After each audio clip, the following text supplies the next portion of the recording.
صلی اللہ علی محمد صلی اللہ علیہ وسلم۔ اعوذ باللہ السمیع العلیم من الشیطان الرجیم، بسم اللہ الرحمن الرحیم، والصلاة والسلام علی رسولہ الکریم، اما بعد۔ کتاب العیدین، آج باب ہم پڑھیں گے اذا لم یکن لہا جلباب فی العید، کہ جب ایک عورت کے پاس عید کی نماز میں جانے کے لیے بڑی چادر نہ ہو۔ جلباب بڑی چادر، لمبی چادر جو باہر جانے کے لیے استعمال ہوتی ہے۔ یہاں سے خود ہی سمجھ میں آ رہا ہے کہ باہر جانے کے لیے عورت کو جلباب اوڑھنی چاہیے، اسے جو عام اس نے گھر میں چادر لی ہوتی ہے اس سے اس کے علاوہ بڑی چادر یا گاؤن یا آج کل ہو گیا جو بھی ایسی چیز ہو کہ باہر جانے کے لیے اس کا الگ لباس ہونا چاہیے۔ تو جب کسی عورت کے پاس یہ بڑی چادر نہ ہو تو کیا وہ عید کی نماز کے لیے نہ جائے؟ کیا کرے؟ حدیث ہے 937، ابو معمر رضی اللہ تعالیٰ عنہ اس کو فرماتے ہیں حدثنا ابو معمر قال حدثنا عبد الوارث قال حدثنا ایوب عن حفصة بن سیرین قالت كنا نمنع جوارينا ان يخرجن يوم العید، کہ ہم نوجوان لڑکیوں کو منع کیا کرتے تھے کہ وہ عید کے دن نہ نکلیں، یعنی ہم منع کرتے تھے عید کے دن نکلنے کو۔ فجاءت امرأة، تو ہمارے پاس ایک خاتون آئی، فنزلت قصر بنی خلف، جو بنی خلف کے قصر میں اتری یا وہاں پہ وہ آئیں، فأتيتها، ہم ان کے پاس آئے یا میں ان کے پاس آئی، فحدثت ان زوج اختها غزا مع النبی صلی اللہ علیہ وسلم، تو انہوں نے یہ بات بتائی کہ ان کے بہنوئی یعنی بہن کے میاں جو ہیں نبی صلی اللہ علیہ وسلم کے ساتھ غزوات میں شامل ہوئے۔ کتنے غزوات میں؟ غزا مع النبی صلی اللہ علیہ وسلم مسنتی عشرۃ غزوۃ، 12 غزوات میں شریک ہوئے۔ فکانت اختها معه فی 6 غزوات، اور میری بہن جو ہیں ان کے ساتھ 6 غزوات میں شامل ہوئیں۔ فقالت، تو انہوں نے کہا فَكُنَّا نَقُومُ عَلَى الْمَرْضَى وَنُدَاوِي الْكَلَمَ، تو ہم کیا کرتے تھے کہ مریضوں کی خبرگیری کرتے تھے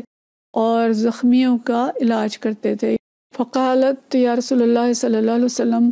یہ اب ذہن میں رہے کہ یہ جو فرما رہی ہیں یہ وہ جو خاتون آئی تھیں وہ اپنی بہن سے روایت کر رہی ہیں، اور ان کی بہن جو تھیں حضرت ام عطیہ تھیں، تو حضرت ام عطیہ کی بات وہ بتا رہی ہیں کہ وہ غزوات میں شامل ہوتی تھیں اور زخمیوں کی مرہم پٹی کرتی تھیں اور مریضوں کی خبرگیری کرتی تھیں۔ تو فقالت، وہ کہتی ہیں ان نے حضرت ام عطیہ نے جو ہے فرمایا نبی صلی اللہ علیہ وسلم سے، یا رسول اللہ صلی اللہ علیہ وسلم الا احدانا بأس اذا لم يكن لها جلباب الا تخرج، کیا ہم میں سے کوئی عورت اگر اس کے پاس جلباب نہ ہو تو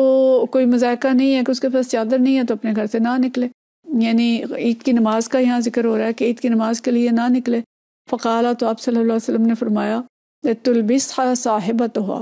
کہ اس کی جو سہیلی ہے وہ اس کو اپنے ساتھ لے لے، من جلبابها، اپنی چادر کے اندر، یعنی ایک چادر میں دونوں آ جائیں۔ فَلْيَشْهَدْنَ الْخَيْرَ وَدَعْوَةَ الْمُؤْمِنِينَ، اور خیر کے کام کو حاضر ہوں اور مومنین کی دعا میں شامل ہوں۔ قالت حفصہ، تو حفصہ کہتی ہیں فلما قدمت ام عطیہ، پھر جب ام عطیہ ہمارے پاس آئیں، اتیتها، میں ان کے پاس آئی، فسألتها، یعنی ان کی بہن نے یہ بیان کیا تھا تو ان سے کنفرم کرنے کے لیے، تصدیق کرنے کے لیے وہ کہتی ہیں کہ میں حضرت ام عطیہ کے پاس آئی اور ان سے میں نے پوچھا اسمعت فی کذا و کذا، کیا یہ سب کچھ جو ہے ایسا ہی ہے جیسا کہ ہم نے سنا ہے، کہ اس قسم کی باتیں آپ نے نبی صلی اللہ علیہ وسلم سے سنی ہیں؟ تو انہوں نے جو جواب دیا، قالت نعم بأبی، کہ ہاں میرے باپ آپ صلی اللہ علیہ وسلم پر قربان ہوں۔ وقلم ذکرت النبی صلی اللہ علیہ وسلم الا قالت بأبی،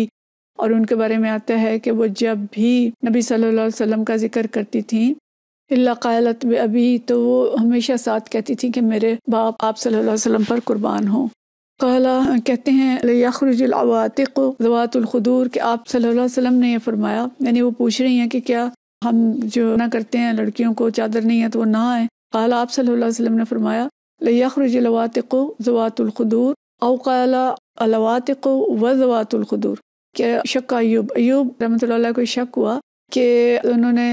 نبی صلی اللہ علیہ وسلم کے جو الفاظ تھے وہ عواتق ذوات الخدور تھے یا عواتق وذوات الخدور تھے، یعنی نوجوان لڑکیاں، پردہ دار نوجوان لڑکیاں، دونوں کے معنی ہو جائیں گے عواتق و ذوات الخدور، یعنی پردہ دار نوجوان لڑکیاں، والعواتق اور نوجوان لڑکیاں، وذوات الخدور اور پردے والی لڑکیاں۔ اس صورت میں عواتق کا مطلب یہ ہوگا کہ وہ نوجوان ابھی جن کے اوپر بھی پردہ فرض نہیں ہوا اور وہ چھوٹی ہیں ابھی پردہ نہیں کرتی، تو وہ بھی اور وہ بھی جو پردہ کرتی ہیں دونوں آ جائیں۔ والحیض ویعتزل الحیض المصلح، اور وہ کہتے ہیں کہ یہ نوجوان بچیاں بھی آئیں اور وہ بھی آئیں جن کو حیض آیا ہو۔ یعنی جن کو پیریڈز آئے ہوں، اور جو حائضہ ہے وہ مصلی سے دور رہے یا نماز کی جگہ نہ جائے۔ وَلْيَشْهَدْنَ الْخَيْرَ وَدَعْوَةَ الْمُؤْمِنِينَ، لیکن وہ خیر کے کاموں میں شریک ہو اور مومنین کی دعاؤں میں شامل ہو۔ قالت، کہتی ہیں، قلت لها، میں نے ان خاتون سے یعنی امیتیہ سے کہا، الحیض، کہ حیض والی عورتیں بھی آئیں؟ قالت نعم، کہا جی، الیس الحائض تشہد عرفات،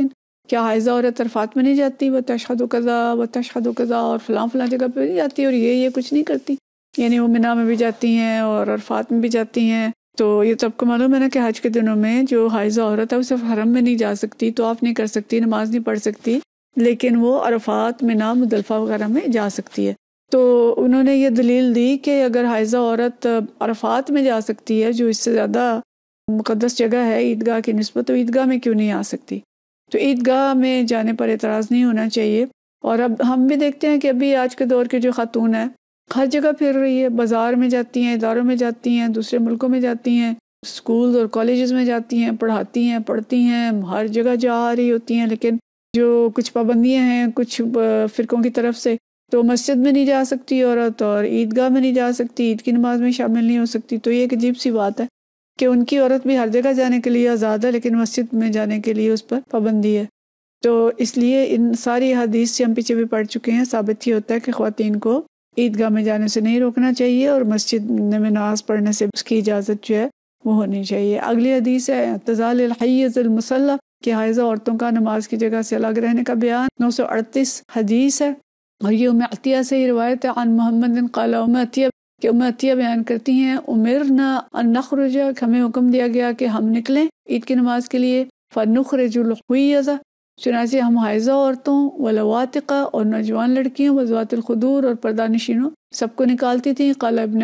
عون کہتے ہیں، اول عواتق ذوات الخدور، کہ نوجوان پردہ نشینوں کو بھی نکالتے ہیں۔ فاما الحیض، اور جو حیض والی عورتیں ہیں، فلیشہدن، وہ شامل ہوتی تھیں، حدن جماعت المسلمین ودعوتہم، تو دعا میں شریک ہوتی تھیں، یعنی وہ اجتماع میں تو شامل ہو جاتی تھیں، نماز نہیں پڑھتی تھیں۔ ویعتزلن مصلاہم، اور نماز کی جگہ سے الگ رہتی تھیں، مطلب کہ عید کے اجتماع میں حاضر ہوتی تھیں، دعا میں شامل ہوتی تھیں لیکن نماز میں شریک نہیں ہوتی تھی۔ تو حائضہ عورت جو ہے عید میں شامل ہو سکتی ہے، خطبے میں شامل ہو سکتی ہے، دعا میں شریک ہو سکتی ہے، اور اس کو ہونا چاہیے، لیکن مصلی سے وہ دور رہے گی۔ تو ان دونوں احادیث سے جو بات ہمیں پتہ چل رہی ہے کہ خواتین کو جس طرح کی اجتماعیت میں شامل ہونا چاہیے اور اجتماعی جگہوں پہ دعاؤں میں اور خیر کے کاموں میں شامل ہونا چاہیے۔ صحابیات جو ہیں جنگ میں، غزوے میں شامل ہوتی تھیں، پردے کے ساتھ ہوتی تھیں، اور پھر اس کے ساتھ ساتھ مریضوں کی دیکھ بھال بھی کرتی تھیں اور زخمیوں کی مرہم پٹی بھی کرتی تھیں۔ تو اسلام جو ہے ایک اعتدال کا دین ہے، اعتدال کے ساتھ خواتین جو ہیں